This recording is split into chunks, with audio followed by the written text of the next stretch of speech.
বিসমিল্লাহির রহমানির রহিম। গতকালকে উত্তরা মডেল টাউন সংলগ্ন কামারপাড়া কাঁচা বাজারে গিয়েছিলাম সবজি কিনতে।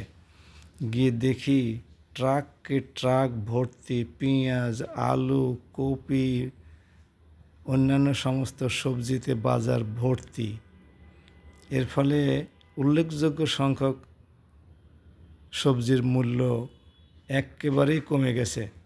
আলহামদুলিল্লাহ, এটা আমাদের দেশের সাধারণ জনগণের জন্য এবং সীমিত আয়ের মানুষের জন্য খুব স্বস্তির বিষয়।